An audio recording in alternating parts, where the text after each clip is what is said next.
Thank you guys so much for tuning in. This is episode 29 of Coaching Connections. On today's episode, we have Coach Dodi Sulaica of Cole High School and Coach Vanessa Villarreal of East Central. Coach Sulaica is a veteran in the game. She's been in the profession for many years. And Coach Villarreal just got her first head coaching job at East Central. And we talked about the excitement behind that. I hope you guys enjoyed this episode just as much as I did. This is episode 29. Coach Sulaica, Coach Villarreal. Let's get after it. Good morning, Coach.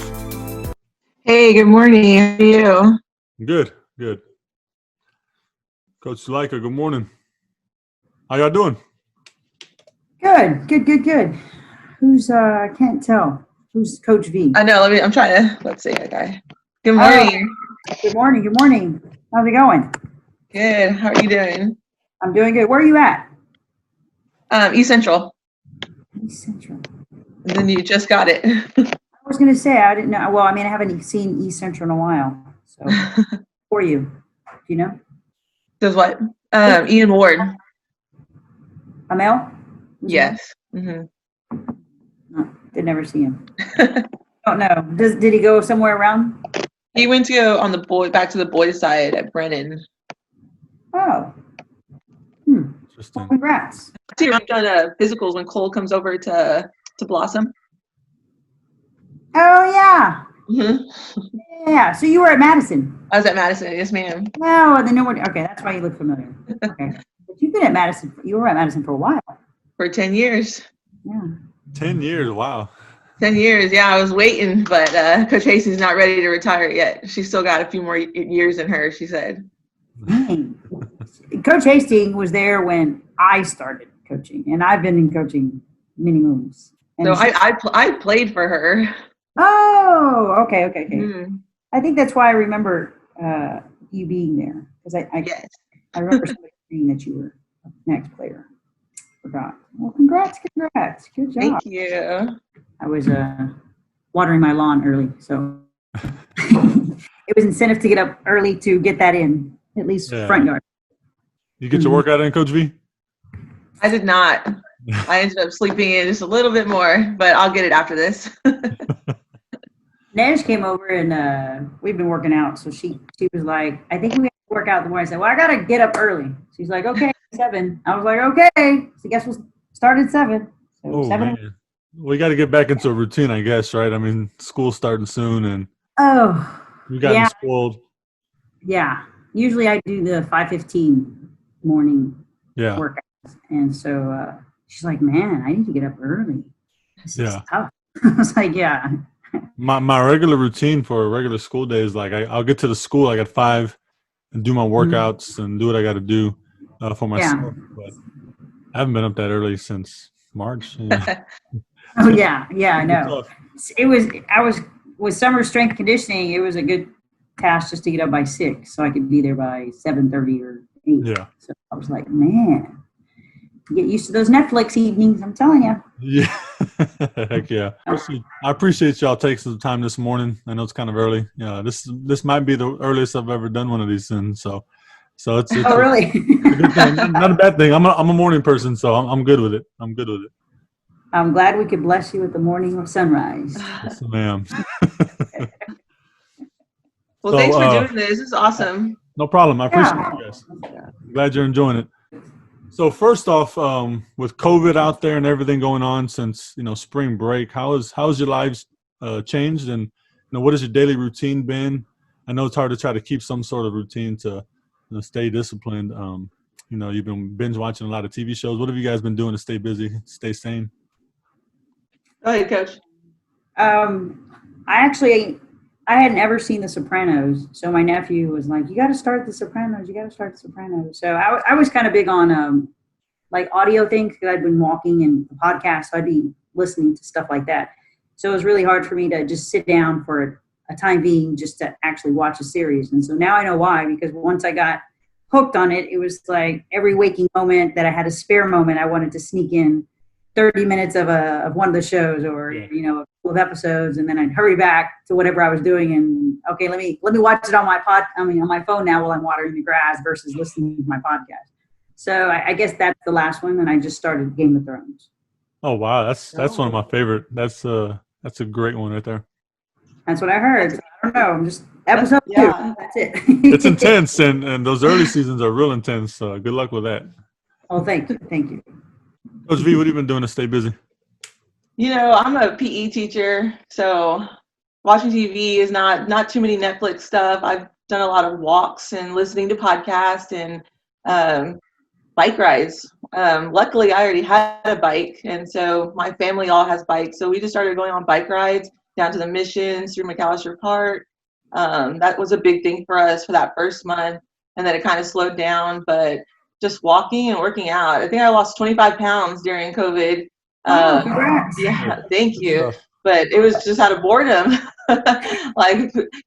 Teaching PE and being active and then not having anything to do was really hard for me. So been reading a couple books and just trying to play with the whole virtual learning thing. Figured we'd come back to it. So yeah, I keep busy. A lot of family barbecues, just our little group. I have a huge family, like immediate family. Mom, dad, brothers, sisters, cousins. We're tight, and so we kind of just stuck together and barbecues and all that stuff. So a lot of family time, which is something I normally don't get to do during the school year. So That's important. That's awesome that you've had that little click inside your little bubble, because a lot of people have been isolated, and it's tough, when you don't get to see your loved ones as often. So being able to have that, that's pretty awesome.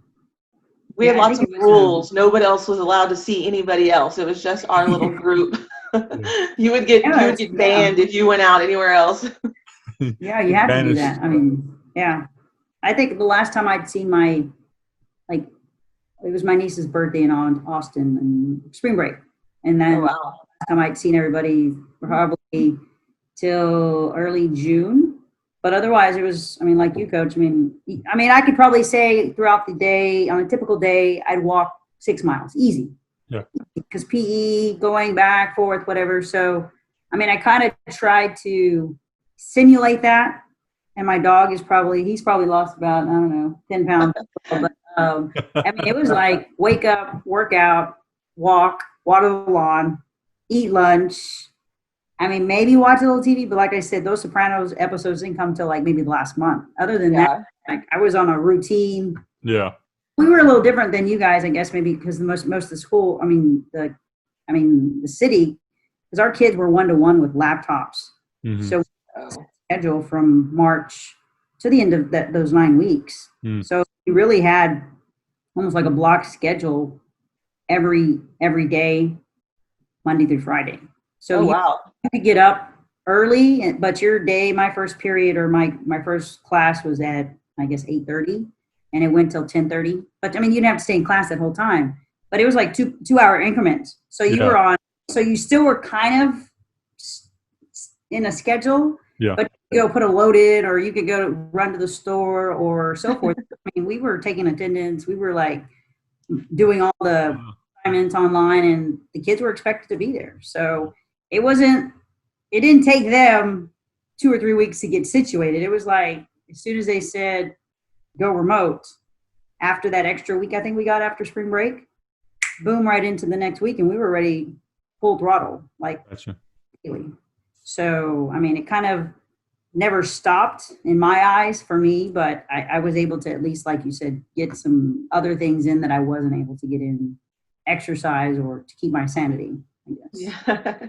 So all your kids already had laptops, 1-to-1, right? And so. Yes. And so, at Cole, it's, I do 6th grade PE / pre-athletics all the way through high school. So the ones who luckily had just gotten theirs were the 6th graders. They typically don't get them. But this past year, they had enough, and they got some Chromebooks in January. But they were still kind of new. You're telling them to get on Google Classroom, submit an assignment, watch a video, answer a form, and they're like, so for them and for me, it was like, okay, well, I'm not tech savvy, all that. But I could manage it. But then they were asking those little itty bitty questions that the older ones would never ask. And I'm like, oh my gosh. So you just kind of want to take the computer and like, no. But no, they came around. They did a really good job though. So, but it was on the spot learning, let me tell you. So. Oh yeah. Oh, for sure. A lot of learning. And for us, I know in our school, not the same situation, you know. And then you have some older teachers that already hate technology, and they were. I felt for them because they wanted no part of it. And, I bet. But you got to do what you got to do, right? Oh, definitely, definitely. But I mean, it's a humbling. I mean, it got you to get you out of your comfort zone, For sure. which I ask our kids to do a lot. Get out of your comfort. You know, it makes you very humble, I guess. For sure. Definitely got me out of my comfort zone. I created my first YouTube channel, and I recorded myself working out. I told the girls they couldn't laugh at me, that I was going to send them videos, and I enjoyed it. And I learned how to time lapse. So when they did their workouts or whatever, they time lapsed it. So it wasn't a 30-minute workout video they were sending me. It was like 30 seconds, but I could see everything they were doing. It was awesome. And that's cool. I enjoyed it. Yeah. Is that your kids or your kids for basketball? That was for basketball. I showed them how to time lapse it. And I created little videos on my computer screen and just sent them all types of how to and our workouts, whether it was ball handling, conditioning. It all got scrunched down into a short little video that they could send me easy, because we had a lot of uploading issues. Not everybody had a computer, but it was a way to still come in contact with them. Yeah, I don't think I've ever heard of the time lapse. I mean, I've seen people like on Facebook. They kind of like do everything really fast. Yeah. I'm like, just slow that down because it's really hurting my eyes. But I mean, now I understand that term, because I'm like, I don't even know how they're doing that. So yeah, cool, because I would get on, like you're saying, and I would do it live with them. So it'd be me kind of simulating something and then them repeating it, or because we had a few weeks in strength and conditioning, they were able to understand what I was talking about versus having to explain and then having to demo. It was more like I didn't have to do the whole thing and break a sweat and lose the ball 10 times and everything else. So it made it a lot easier, at least having told them that before they were going. But that's true. That's a good idea. Time lapse. I got to remember that. I'll write that one down. It's awesome. Let's talk a little bit about your childhoods. You know, where did you ladies grow up? What was it like? Did you have any influences in your life that kind of sent you down the path of coaching and education? Go ahead, Coach. You go. I'm from San Antonio, born and raised, grew up in all of Northeast, went to Madison, did really well there. My family is softball, baseball family. Everybody, my mom played softball up until a couple of years ago. My dad was our coach. I have a twin sister.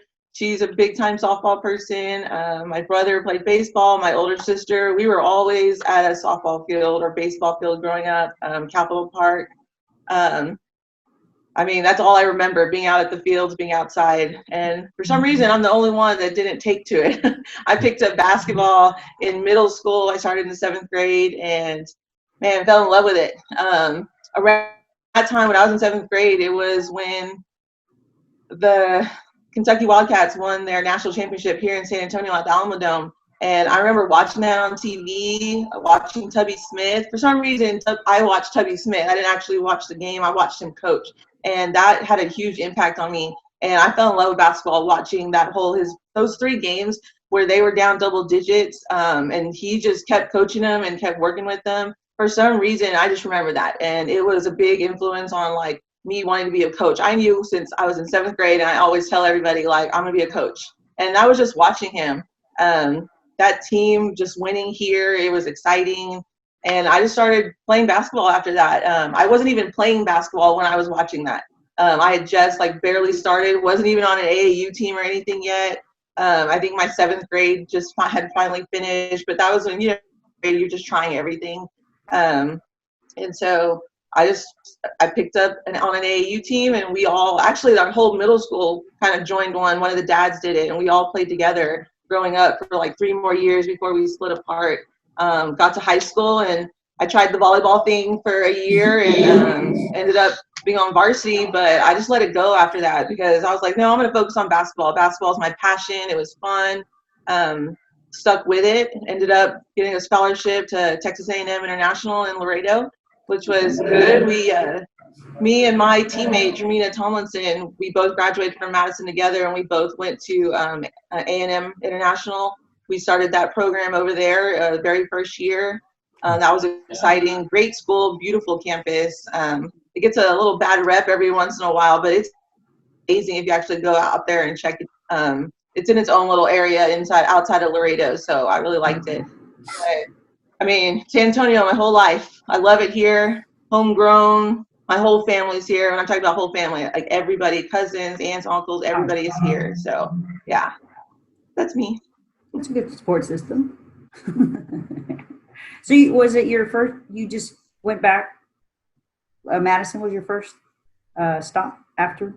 No, I actually started at St. Augustine Catholic School in Laredo, Texas. Laredo, yeah. Played them a couple of times when I was at Poteet. Oh, really? Yeah. Yeah. I was like, where are we going? I mean, those roads are narrow, and I'm driving a bus. I mean, through those streets. I'm like, my kids are like, Coach, where are we going? I mean, I'm like, I don't know. I just know we have a game. I have no idea. We'll get to the gym eventually. Yeah, exactly. No, I'm actually born and raised in Austin. Okay. But, I've spent now longer here in San Antonio, so I guess it's basically my home. All my family lives in Austin. I have some distant relatives, immediate relatives in a sense, in Lubbock. But for the most part, my immediate family, brothers and sisters, all live in Austin, north, south, east side. What's it called? My parents live in Kyle. So family of 5, and I'm the only one, the baby, that actually did any sports. And so it was more like either my brother did band, I did band for a little, and I threw that out the window. And it was just, me being the more athletic of them all. I don't really think my parents understood the concept of, back in that day. I mean, I'm probably not as a young puppy like Coach V, but here, back in the day, AAU was kind of there, but it was more like summer leagues were the big thing, Yeah. And in Austin, it was like, if you got to play at Rosewood Gym in the summer on the east side, then you were legit. I mean, if you could hang with some of those teams up there, then you were legit. So that's kind of where I kind of developed that wanting to play. My high school teams, basketball, were horrendous. But for me, it was just, I enjoyed playing it. It was so, I always wanted to get better at it. And I just never had that opportunity. Volleyball actually was my forte. And so we won multiple district championships and so forth in volleyball. So I was a multi-sport player, but had a few knee injuries in middle school. I had one ACL, had another one in high school my senior year. So I was like, just like Coach, from an early age, probably maybe by 9th grade, I already knew I wanted to be a coach, wanted to be, a teacher coach, and that's just because I had a really good volleyball coach. And even though our basketball team was not good, I really spent a lot of time with my basketball high school coach. They were very influential in the classroom, as well as just support, the support I needed, because they were around athletics, unlike my family, so they understood kind of what I was going through. Left and just said, I'll just go that path. I don't want to bother with anything. I went to A&M, College Station, got away close enough to visit. Wasn't too far. And, just kind of got exposed to, I think, a higher level of basketball, because, they had some good club teams and intramural teams there, to where I was exposed to a lot of the kids who were like elite athletes at their high schools. They just didn't want to go play basketball, or they were, good, but they probably had even better girls on their team. So it was more like, I just kind of want to be still competitive. So I think that's where my niche for even understanding basketball even more so became ingrained, and wanting to get better, whether it was, I was still acting like as if I was going to, play in a league, a professional league. It's just that mindset to where I wanted to learn the game. And so, I got out and I was like, in my eyes, I met a lot of people who were from San Antonio, and, they always said, it was a really competitive area of the state, basketball wise and coaching wise. So those were all where all my letters went. I didn't even apply anywhere in Austin. I student taught back in Austin at my old high school, and I was like, this is not going to happen. No. So, I got in at Harlandale. My first gig was at Harlandale Middle, supposedly, but luck of the draw, something happened and I got bumped up to the high school even before first day of school. And it was the two things that I wanted, basketball and volleyball. So I was with Roseanne, Coach Martinez. Yep. She was head coach, and I was her assistant JV. And then Sylvia was still there, the legend, volleyball legend. So I coached under her as freshman volleyball. So, that's kind of where I got my start. I mean, I've kind of been around, but the majority of my time has been in the southern or the south part of San Antonio. And, it's just, those kids are just, I mean, they're just different, and I mean, they're different, and they're not different in a bad way. They're just different because if they're Harlandale, they bleed maroon and gold. I mean, they're just diehards. And then you go to the other side of the railroad tracks. Left there, went to Holmes for about 7 years with Coach Camacho and worked under her and did her freshman. Came back, thought, okay, I'm ready to be the head coach. So came back and go Cowboys. Well, Cowboys weren't, they were the other sister school, So, but even them, I mean, it's they bleed. I mean, everybody in that vicinity is just born and raised, a Cowboy, and it's, they bleed the green and gold. So it was a different kind of bleed from the Husky green and gold, but I mean, nonetheless, it was green and gold. But I enjoyed those 3 years there. I still talk to some of those kids. Those kids are, in their 30s, just turning 30s right now. So it's amazing how far they've come, but just some of the little things that, we as coaches teach along the way, they still harbor some of those lovely penalties, or they harbor some of those good times for the most. And then from there, I left and I went to Southside for 7. And you see another different type of culture out there.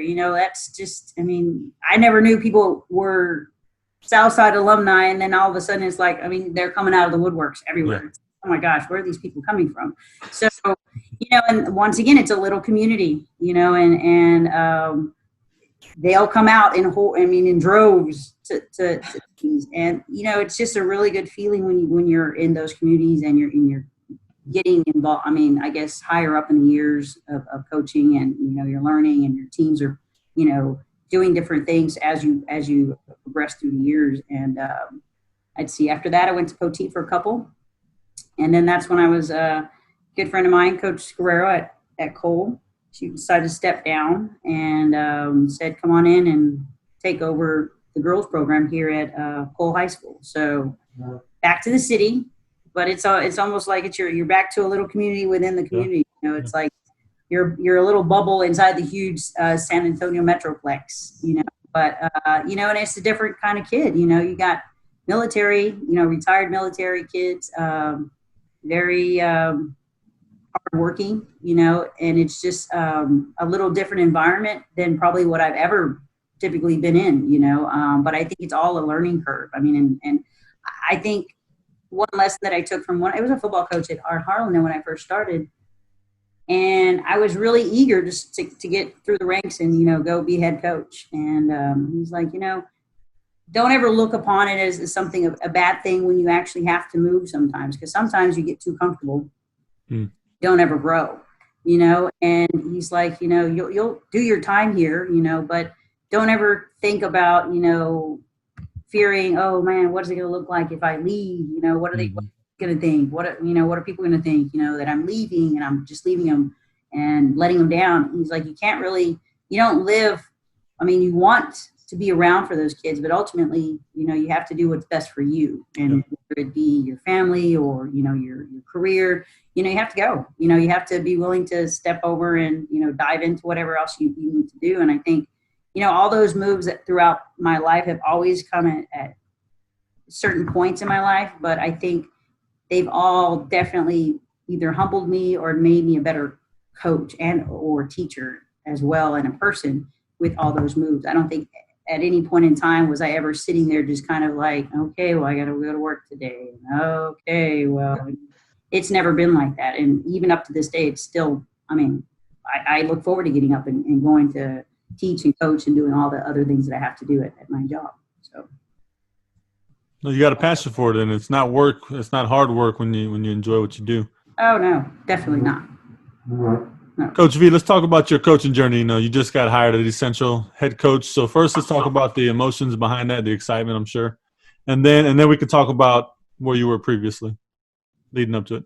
Man, I'm super excited. It's a long time coming. You know, I've been an assistant for 10 years. It's a little overwhelming because it was very hard to leave Madison, but I knew it was time. I laugh and tell people, like, it's funny, I got a lot of congratulations, but I got a lot, way more about time, text messages and stuff. So it's cool. Very grateful for Suzette Ariola calling me up, and she's said the same thing, because I've known her for a few years, seen her around at a lot of events and stuff, and she was like, look, it's time. Like, you can't do any more there. You got to come. And so I'm very grateful that she gave me this opportunity. She's such an empowering person, and it's been super motivating so far being over there. I've been on campus for about 2 weeks. And everybody, I got to see a little bit of their strength conditioning for that first week before it got shut down. And then this last week, I'm just finally got keys. And so I'm just walking around, feeling it. Everybody over there is super nice. It's a big campus, but it's home right there. It's family. Everybody knows each other, and it's personable. And I think I'm really gonna enjoy it, because that's who I am. I'm all about family, pride, school pride, all that stuff. And being on that campus, I can feel it already just in these first 2 weeks. So I'm excited. I'm ready to meet more of my athletes. I've only met a couple so far. Talked to them a lot through, Remind 101 and all that, but I'm ready to see them. So I'm patiently waiting to get going. It'll be interesting though. I'm excited. Well, congratulations. I'm excited for you. Yeah. I thought you'd been hired like before the end of the year, but like you literally just got the keys. I got hired the week of July 4th, and then yeah, so it's been a little journey this last month of July. So lots of overwhelming goodbye to my Madison kids and my Madison family. I have my best friends are at Madison coaching wise, and trying to meet all these other new people. So, but it's been awesome, huge blessing. Very excited for it. So that's great. Talk about I guess so. You spent 10 years in Madison, and you graduated from Madison. And I did. And then, go ahead. And so I was going to say, you played for the coach that coached you, and then you coached under her. So what was that like, having that relationship?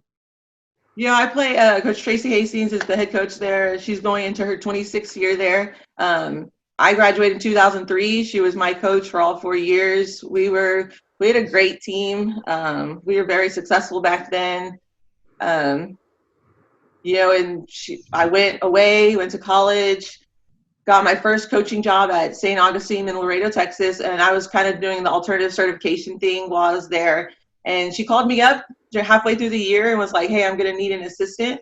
And once you get your certification, call me. And, I was just about finishing it up, and I was like, I'll be ready. And so she hired me on. I've been working under her for the last 10 years, since 2010. It's been awesome. She's really let me, I'm a strong person. I'm very vocal, which gets me in trouble sometimes. But she let me grow. We are completely two different people, in all aspects of everything, coaching wise, in person, all that stuff. But she really let me grow. She gave me a lot of duties. Grow is the one thing that comes to mind for me. And she really took me under her wing, mentored me with all things basketball, and not just basketball, but just respect and stuff like that. And so I'm very grateful for her. It was fun. I never thought I would have left there. She just allowed me to grow and take over some duties. She let me be in every meeting. She let me be her little sidekick for everything. She taught me a lot, and I was very grateful to her. I planned on waiting her out, but she still got, she told me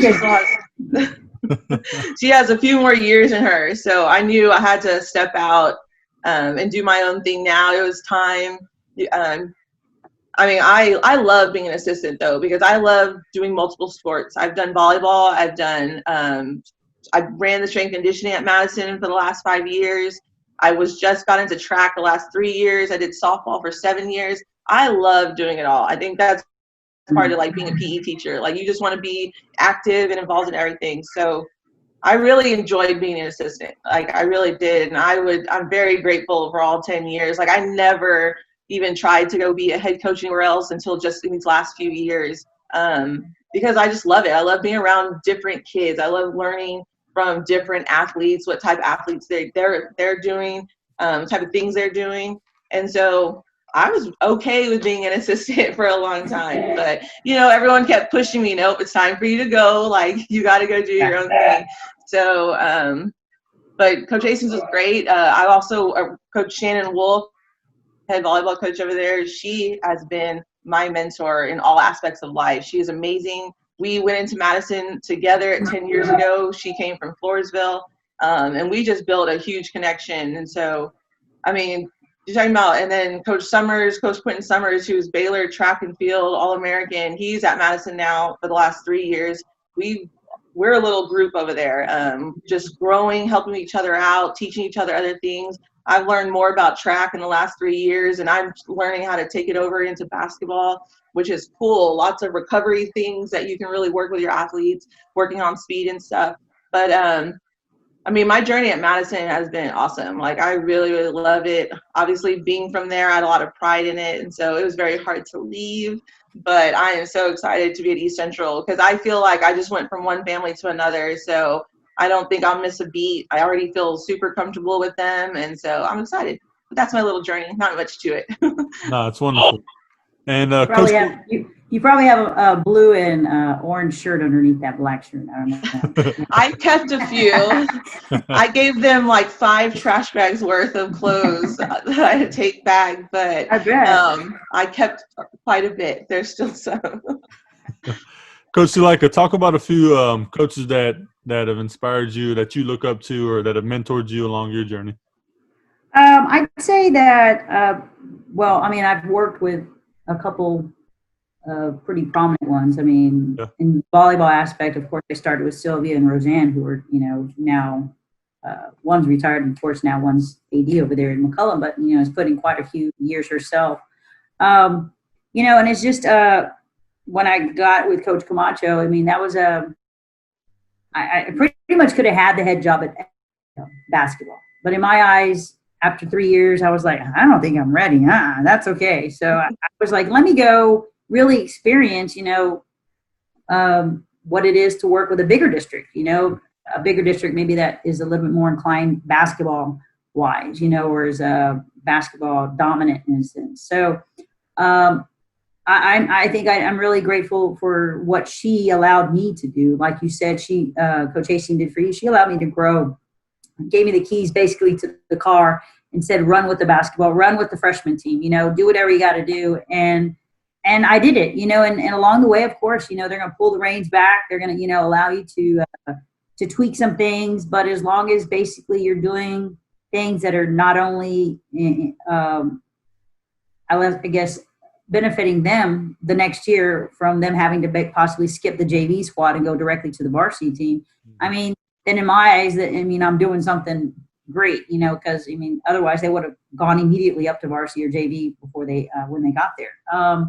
So I think, she allowed me to do that, and she allowed me to play around and tinker. She also allowed me to come into the practices and play. At that time I was still young enough to jump in and, put a penny on and, do the drills or, play open with the kids towards the end of it, And so I think those years are really crucial because that allowed me to actually understand the game a lot more with what was going on in the time.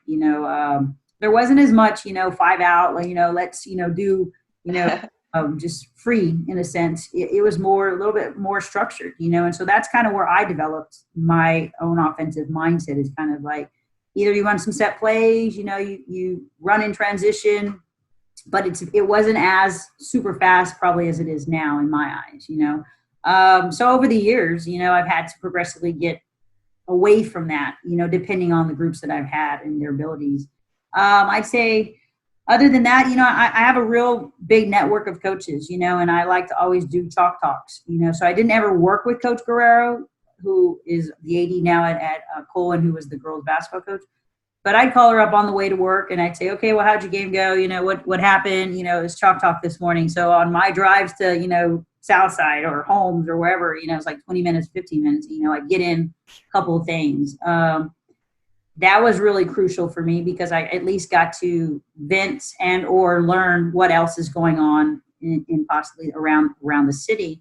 And then Coach Zabata, Memorial, and Coach Corrales at Judson, we gather, or, we may do, have a similar problem. Just last year, I went to Coach Corrales and, hey, I need some, I'm thinking about putting this read and react or the dribble drive, what do you got? And so, I mean, she's like she says in her talks, I mean, she's willing to, meet, open up. So I just shot over there early in the morning, sat down, kind of discussed some things and, picked her brain a little about it because, it's not for everybody. I mean, it's not going to happen for all teams, but at least if I could start, getting my kids to the level to where I could implement it, then that would be fine. So she allowed me to kind of see kind of some things that she did initially with it and where she's kind of tweaked it and, shifted over maybe more to the dribble drive versus the read and react. Yeah.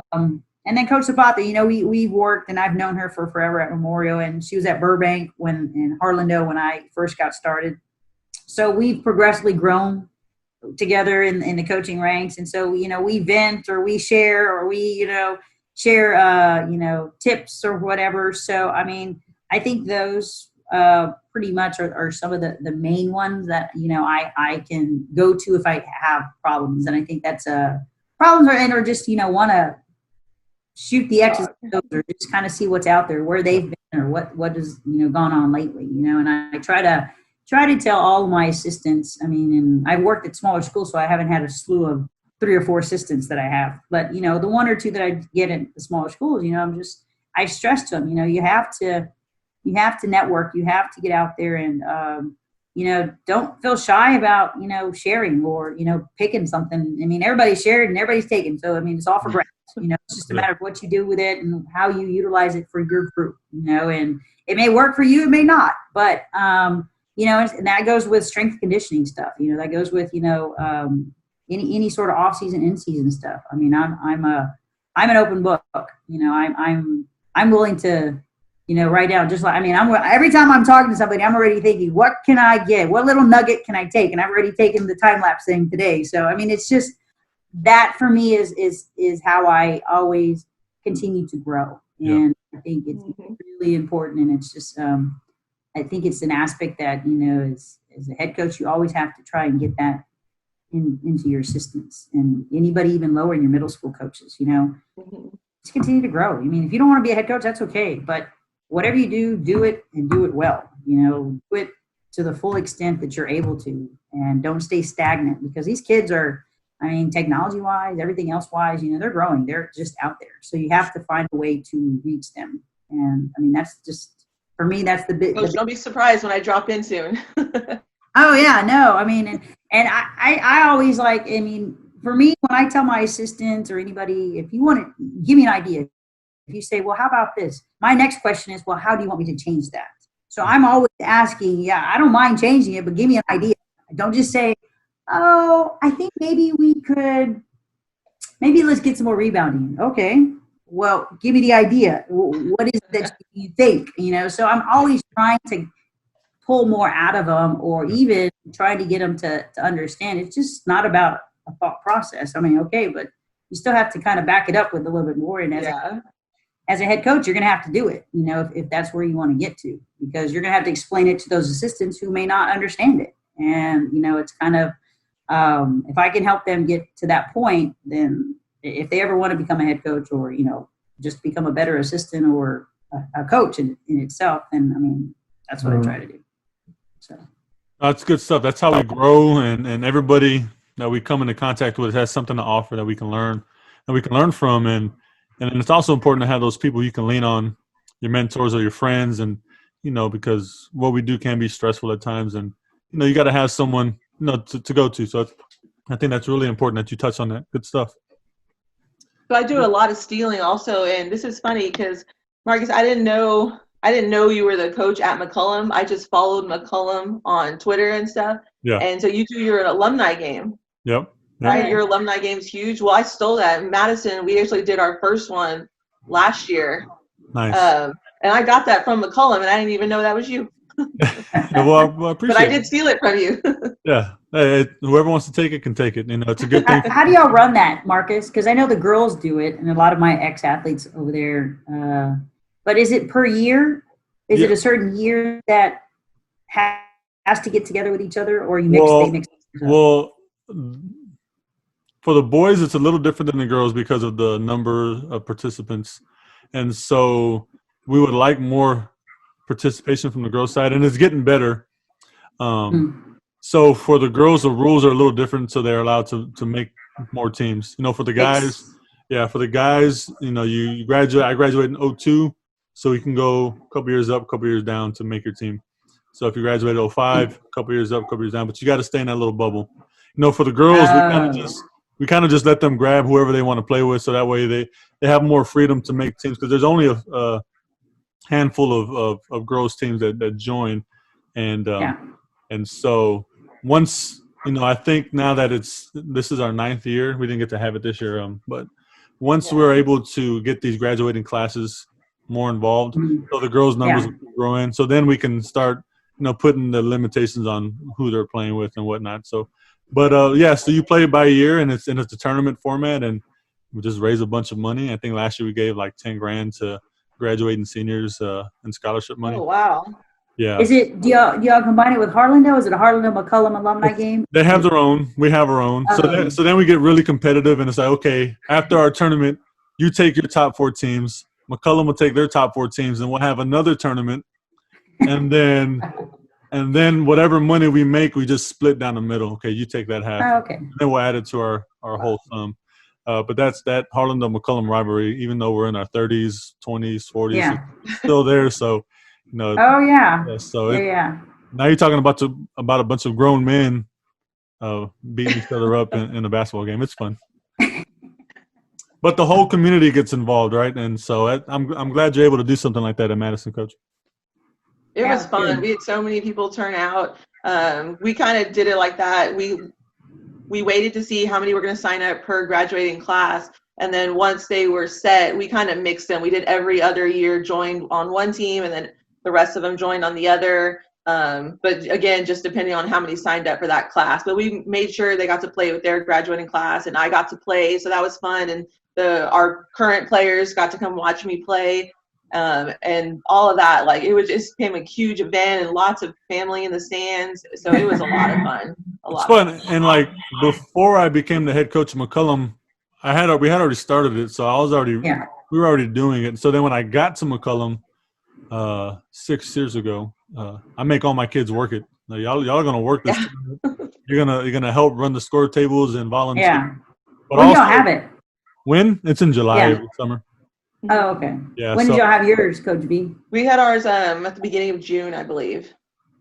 Okay, so it's a summer or midsummer.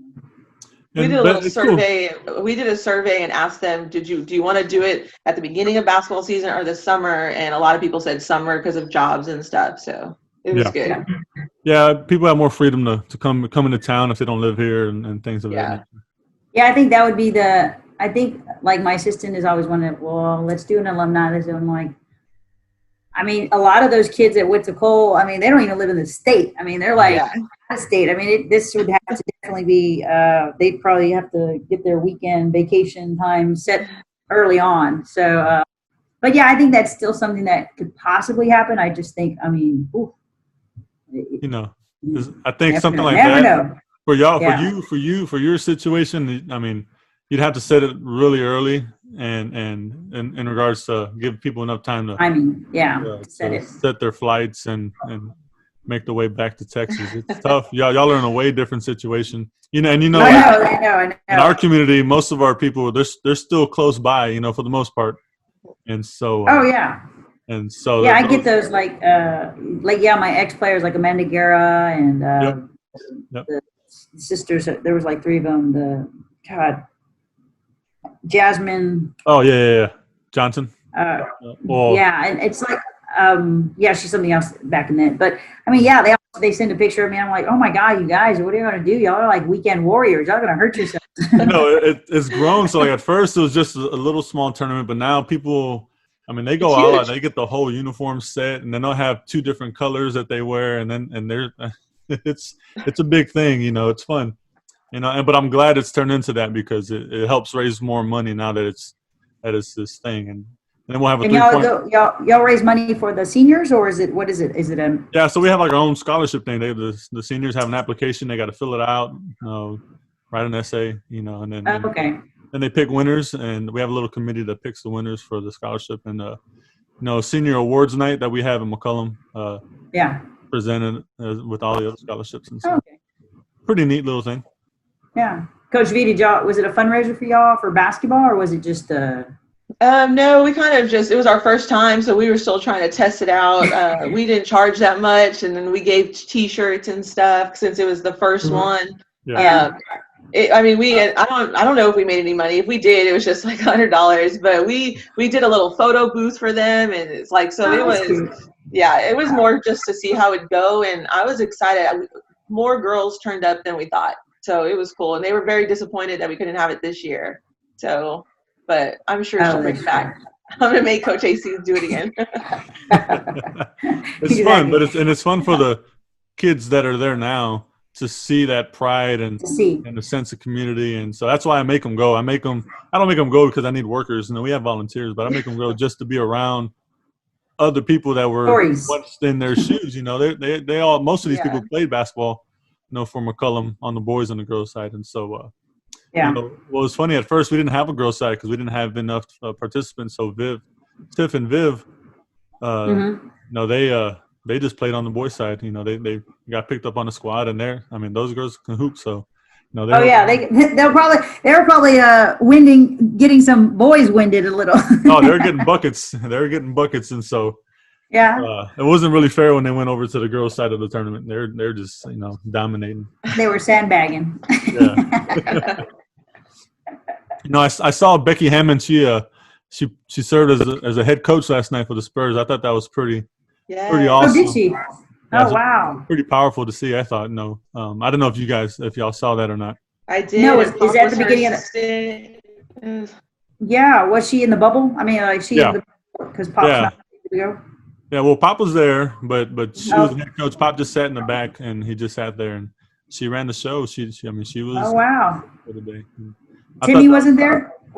Timmy wasn't there. Oh, wow. Cool deal. That's awesome. Thought that was neat. I didn't catch that. Haven't caught my ESPN highlights yet. What are some of y'all's favorite basketball memories, either as a player or as a coach? You can go because I already told you my high school team sucked. So there's no so if you have a high school highlight, coach, go ahead. Oh no. So if anybody knows me, like they know I'm all about memories. I'm all about pride. So like I have so many memories, so many scrapbooks. And so this was very hard to pick a few. I knew this question was coming up, but as far as like favorite basketball moments, I have 2 of them. One of them is in 2015 in a district game. It was when we were pretty good back then, and Johnson was really good back then. We went double overtime with them, and one of our players, Ayanna Bardwell, she got an assist from Lexi Rich at the end of the first OT, and she hit a 3 to send it into that second one, and our gym erupted. I mean, we were at Blossom then, and I mean, it's hard to fill Blossom. So, but we had a good crowd for that game, and we had never beat Johnson before. So people were really like, "Oh, y'all can do it." We didn't win this game though, but it was a double overtime, so it was pretty cool. But she hit that shot, and I still have it on video. It comes back on my Facebook memories, and it was probably the best moment because they were so excited. They kept fighting. Like, we were not supposed to win that game at all, but we just instill it in those kids. Like, we can do anything, you can do anything. And that group was just special. I still have their picture up on my desk wherever I go. But that game, that group of girls, Lexi Rich was on there. She ended up giving Ayanna the assist. And then there's a couple of other girls that I still keep in touch with. I mean, we're always texting. They're graduating this past year. That moment is like something I'll never forget. It was pretty exciting as a coach to see all that. As a player, there's a lot. But the biggest one for me, and this kind of helped on my coaching journey also, is from my group of friends. We all made varsity our sophomore year. We sucked. We were awful. I think we won 6 games. It was a frustrating season, but then we just kept playing together. We kept doing things together, AAU, all that stuff, working out. And our junior year, we actually was number 1 in the city, and we only lost 2 games in district, I think. And Coach Hastings got Coach of the Year that year. Her first one, we won district. It was the article that they did on her when she won that. One of the things, I still have it, it's in a scrapbook somewhere, was that she quoted us, like she said, that you cannot get the balls out fast enough for those kids. And that is who we were. We were hardworking. We were out there. She had to kick us out of the gym. We were always wanting to shoot. We were waiting at the door ready to get in. We would get mad at her that the balls weren't out yet. She let us be us back then. And we're talking about, to be good, you got to go through some stuff. And we fought. We not like fight, but you know what, practice was rough. And back then you could do that and not get into too much trouble. But my group of friends, when you're there around each other all the time, we went through practice. We practiced hard. I'm sure some of our other teammates, the younger ones, probably hated us back then, but I think they know now, once we won those district championships, and then our senior year, we won undefeated district championships. And that's when we were playing against Judson. And we were number 1 in the city. We don't ask about playoffs. Playoffs was bad. But we were number 1 in the city back then. But going through that as a team, and Coach Hastings winning Coach of the Year back then, I just remember that. It impacted me, because, when you become a team, when you and your friends all come together to work for that common goal, to work hard, to do what you have to do to get there, I always talk about that memory. It's huge for us. When I tell you we sucked our sophomore year, we were awful. We were getting blown out, awful. So when she won that Coach of the Year, I was like, you deserve that, because you kept us together. You kept motivating us, and she let us be us. And so I am always grateful for that. And that stays with me all the time as a player. That's a big thing, because that's really hard to develop. And I think over the years, and I don't know if it's just the generations that we're in, or it's just the involvement of how maybe the culture is with AAU and high school basketball. Because I could say that building of the culture is probably right now sometimes the hardest. The X and O's and getting the girls to buy in and doing the drills and staying with it. Depending on if you're a big basketball school or volleyball, sometimes that's going to be a struggle at times, to come to your program. But, for them to not get so hurt with the social media, so hurt because they just don't want to hang out with me, or, I don't want them to be mad at me, or, I don't want to get that dirty look, or, so, my assistant's probably about, what year did you graduate, Coach? 2003. From high school? Mm-hmm.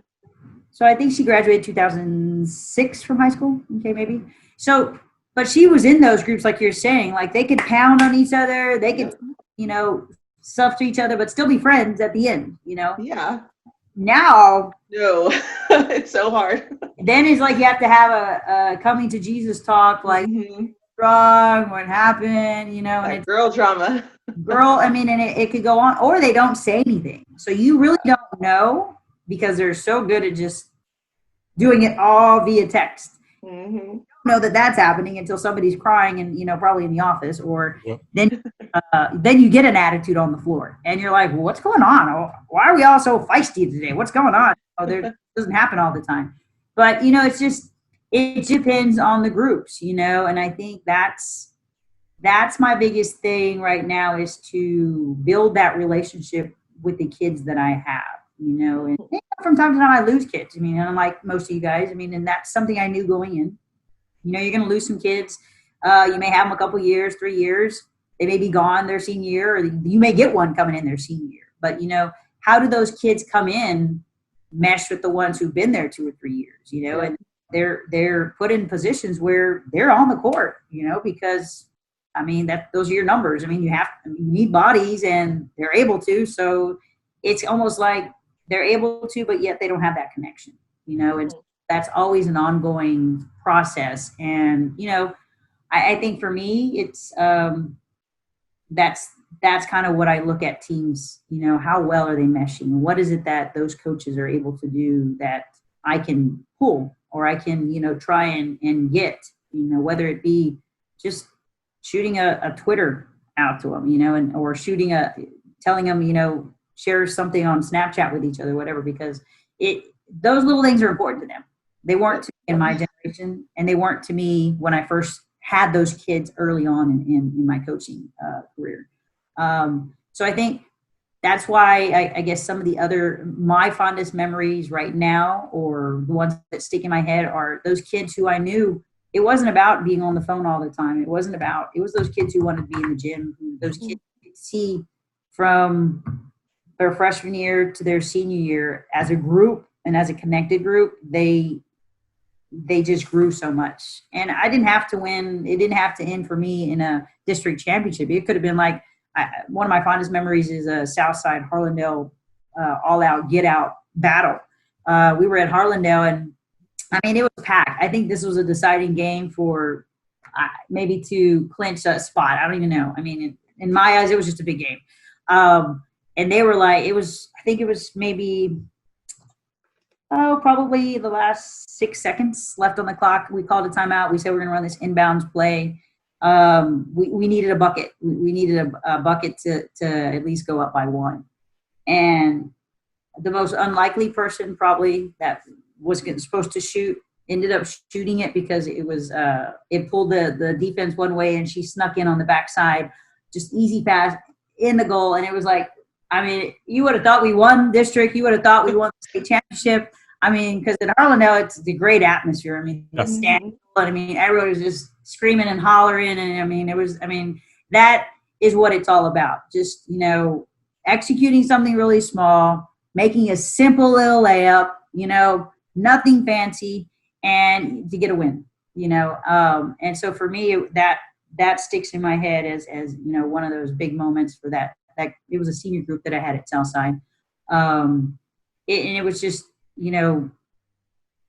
those things you tend to continue coaching for, and I mean, I've had multiple ones at Cole or even at Poteet. It's just, they're different groups, and there's so many. I mean, I don't know if my memory's lapsing. I have no idea, but I can't remember specific ones because there's so many. And it's like, for me, I'm very simple, very old school. For me, I get excited if one of my posts does an up and under. Yeah. Amen. Hallelujah. It's finally happened. I don't even care if we won by 20. Is we're able to do an up and under, and amen to that. Or you were able to execute simple transition. Can you see what we did in practice? It was there. Look at that. It's beautiful. But coach, we won by, yes, I know it. Yes, I know that. But just let me take you back to this point, So I think for me, those are the more exciting things, I mean, I think, winning district and second place, those are all fantastic, but sometimes that's not even what they come back for when they, do you remember this? They remember the penalties, and they remember, maybe some, off the wall thing that, happened in the game, and it's, so those are the funny things that, I call those the culture moments. They come back for the culture moments. And I'm big on that. Huge. Yeah. And those are, and like you said, I mean, we could, coaching wise, we could go at them a little harder. I mean, if some of those kids from McCullum and Southside and Holmes, all those came back to one of my practices today, they'd probably be thinking I was taking some sort of Valium or something that, on a chill mode. I don't know, but you just have to. It's a totally different generation. I mean, you can go hard on them. I'm not saying you can't go hard on them, but there's a lot more involved in that relationship. And it's not saying it's a bad thing, but I just don't think when I first started coaching, that was the first thing. Yeah. that wasn't probably the top 5 items that you needed to really focus on when you started your practice. Let me just say. So yeah. I think times have changed. For sure. Yeah. All right, let's talk about Best basketball movie of all time, in your opinion, the best. You pick one. Y'all are gonna laugh at me, but Love and Basketball, of course, is mine. This is, y'all have to know me back then in high school. I was that girl that ball around with her. I did not eat lunch in the cafeteria real quick, and I went in the gym with the boys. Like, I am that girl. My best friend right now, he calls me Miss Spalding. That's my name because I'm always with a ball. There's a ball coming with me in my backpack, in the trunk of my car. But that was me in high school. It was next to me in my desk. So that movie, every once in a while I'll reference it in practice, and they have no idea what I'm talking about. But some of them do, some of them don't. But Love and Basketball by far. But just how she always just wanted to be in basketball, and basketball was her passion, all that stuff. So that's my favorite. I'm girly like that, though. Gotcha. Mine's Hoosiers. Movie? Mine's Hoosiers. Hoosiers? Oh, yeah. I watched it. And I don't watch movies. Typically, when I watch a movie one time, that's it. I'm not the repeat. Let me watch it just to spend some time in front of the TV. No, it's by far times that I'll go back to watch a movie. But I could say that I watched that and Coach Carter. Yeah. Coach Carter.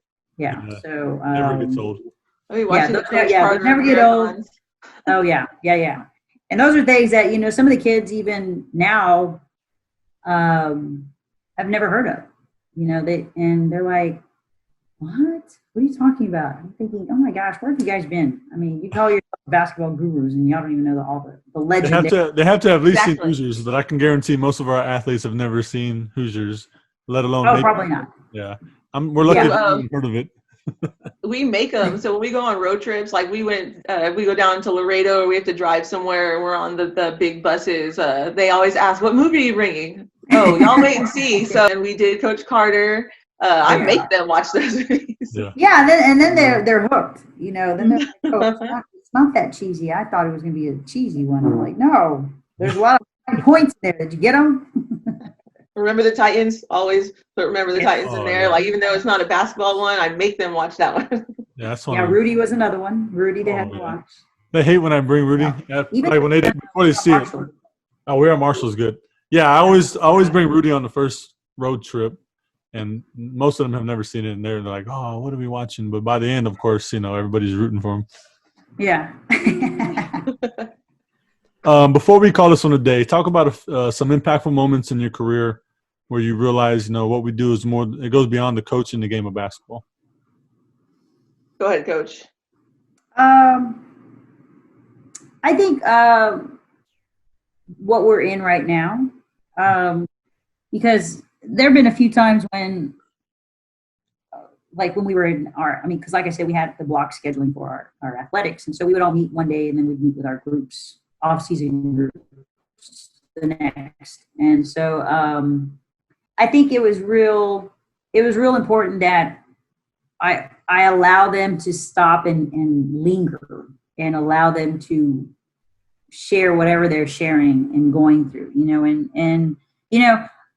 I'm old school. Like I've said, I'm old school and I'm not saying I grew up in a, bed of roses. I had my own trials and tribulations growing up, but for whatever reason, I was able to still push through. It didn't linger. Things like that didn't linger. And I always wanted to come to school, and that was my out. Being around my coaches, doing my thing at school was my outlet.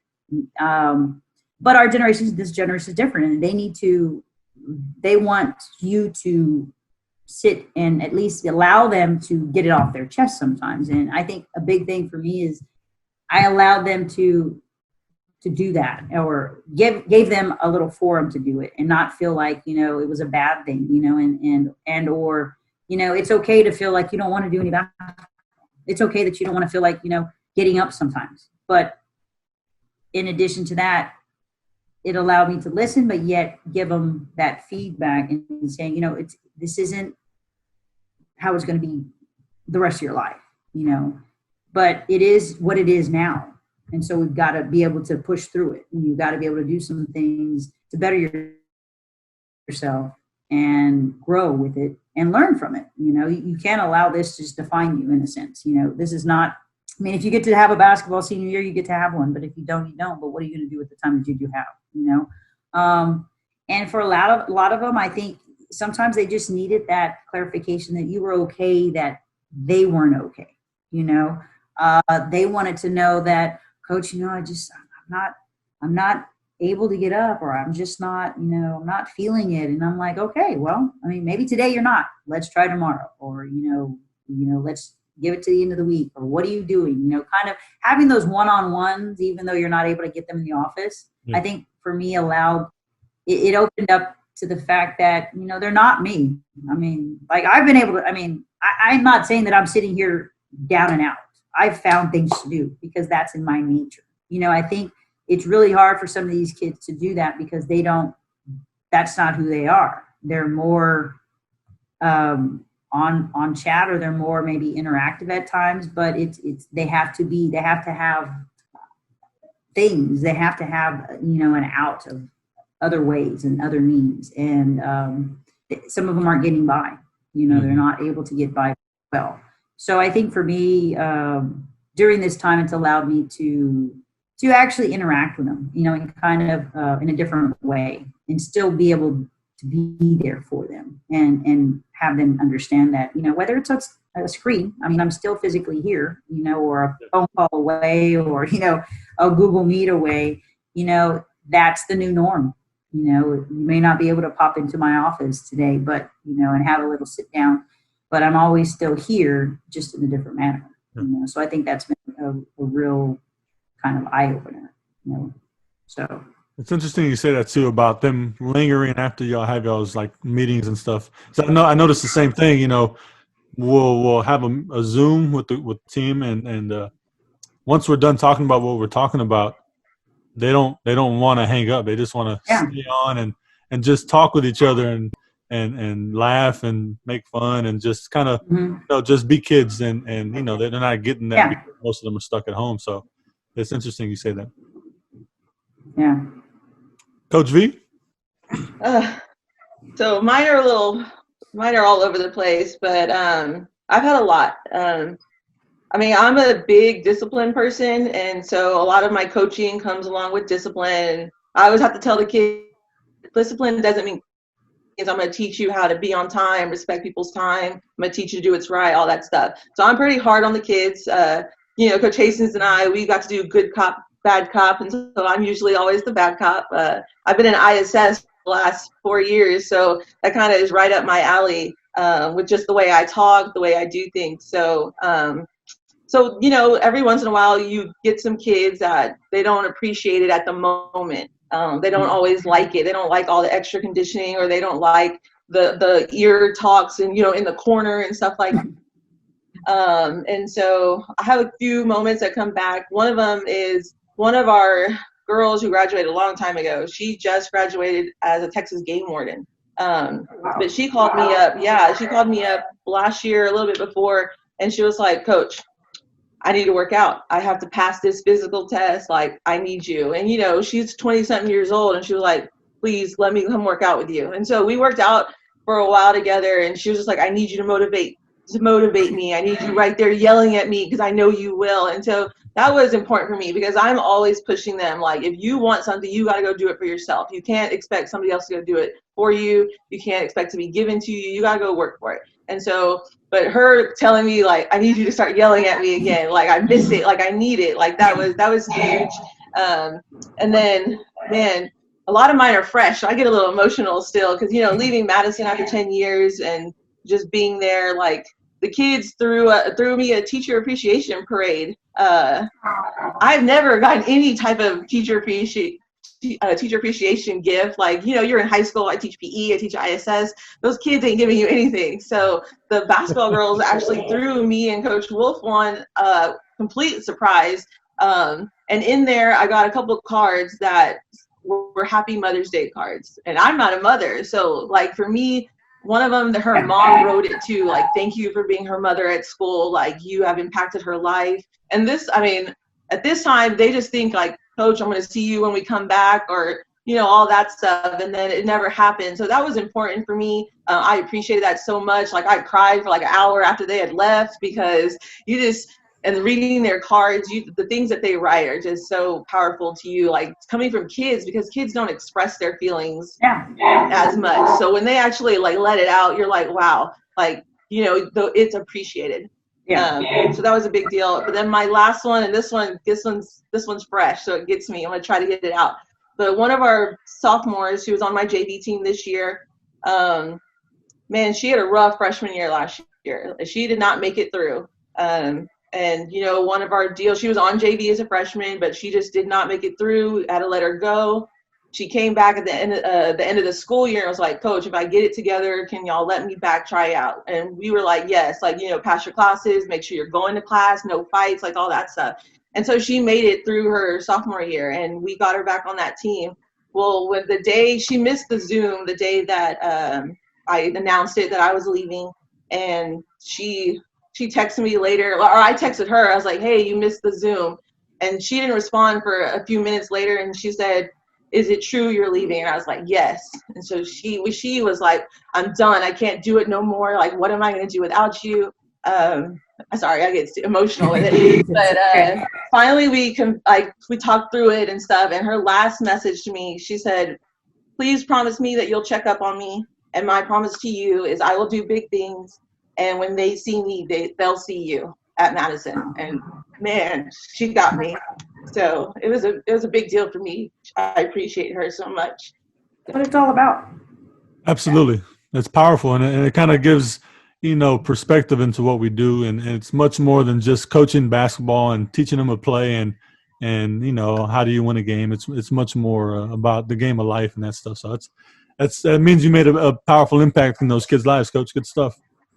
Yeah, I mean, I'm definitely going to miss them. It was definitely hard to leave them, but I'm ready to go help some new kids out, and I'm excited about that. But, man, like, these kids need coaches. Sometimes you can't open up to your parents, so you need someone that you know is going to teach you discipline, teach you right from wrong, teach you something that you love in basketball, but then also check up on you. And I'm big about that, checking up on their grades, checking up on their attendance, checking on what's going on. If I see them sad, like, I'll like talk it out, because they don't talk. They just keep everything inside, and then social media and text messages, they'd rather let it out on there to get, you know, I don't even call it feedback, but like they get other stuff out of that. So like to get them to actually talk to you and speak to you is important. A lot of times what they're getting from social media, those responses they're getting is not what they really need to be hearing. Yeah. It's either instant gratification or it's negativity. Like, sometimes you need conversation, and so I make sure to do that with them. Yeah. And a lot of it sometimes they need to be taught what emotions they're actually feeling. And I think a lot of it is, you know, and sometimes that's what I have to, you know, dive into with some of my as of late is like, I mean, what are you feeling? Well, I mean, are you really angry? Well, I don't know if you're angry. You might be maybe disappointed, maybe angry. Just which one is it? You know, and they don't really know the difference. And so I think that big push on SEL, social emotional learning for them, really a bit mindfulness and being, you know, aware, you know, and they all, I mean, that is a big thing at our school that we kind of had these mindful moments, and, you know, so they laugh about it and, okay, mindful moment, but, you know, then they actually get to thinking about it. So sometimes we'll say, you know, what color are you today? You know, or what's your level 1 through 5, you know, just to start off practice, because I mean, after being in class all day, first through, you know, however many, and, you know, what happened at lunch, and, you know, I was in the morning, now I'm at, you know, it's like you get all that coming into practice, and I haven't even stepped on the court, and I'm thinking, where are y'all? You know, and exactly. It's like, where are you? Because I'm hyped, I'm ready to go, and all you're just kind of, I'm like, okay, well, something's up. So, you know, it's a word check-in, it's a color, like I said, it's a number, it's, you know, give me a word, you know, what is it? And then if at that, then at least you kind of know what you're getting yourself into, you know, and, you know, if it's at the end of practice, is it better? Is it not? You know, but that's kind of where we had to get to with our remote, you know, some of the, you know, where are you coming in? You know, are you here? Are you there? So it's become more of a habit, you know, and I think the kids understand it. And so I think that they're able to at least associate something with where they're at and where they're feeling. So, I mean, it's definitely different, but at least as a coach, you can kind of take it from there and know that, okay, well, I need to talk to little Susie after practice, or, hey, coach, can you go over there and find out what's going on with her, because she's a blue right now. Blue's not very good, let's just say. So I'm going to go with that, and let me get on with the rest of them who are greens and yellows. At least they're able to go, So, I mean, I think that's really a big thing that, we as coaches nowadays, because what we're in and, where this generation is even just before that, I mean, it's something that probably we need to take, to heart and kind of see, hey, let me get a tone, I guess, what is it, a ruler, let's just say, of where they're at before practice. Exactly. If our athletes ever needed us, it's right now during all this craziness with the pandemic and everything going on. So anyway, Coach Sulaica, Coach V, I really appreciate y'all. That was wonderful. It was amazing. You guys did an outstanding job. So I appreciate y'all's insight. It was good. Thank you for doing this. I mean, I ever since I started watching 2 weeks ago, I tell everybody about it. Like, tell everybody. I told Suzette, and she was like, "What? I need to listen to it." Like, I was like, "Y'all, you're just hearing about other coaches' stories and their journey, and it's empowering to hear what other people are going through. Like, you need to learn from them. So this is awesome. I think what you're doing is amazing. Please don't stop. My drive to East Central is 30 minutes long, and so I've been listening back and forth. I got you. It's good stuff. I appreciate it. Now, when you go back to regular times, you'll have to record them on the weekend for the week sessions. Yeah, I'm gonna have to book them all in the weekends for sure, or early mornings, like at 6 or 7, whoever's up. That is true. Morning coffee. Heck yeah. Well, I appreciate y'all very much. I hope y'all have a great day. Stay safe out there. Stay healthy, and all we'll right. be talking soon. Thanks, Coach. Thanks. You too. I'll be good. Keep it up. Good luck, Coach. Thank you, you too. Mm-hmm. Bye-bye.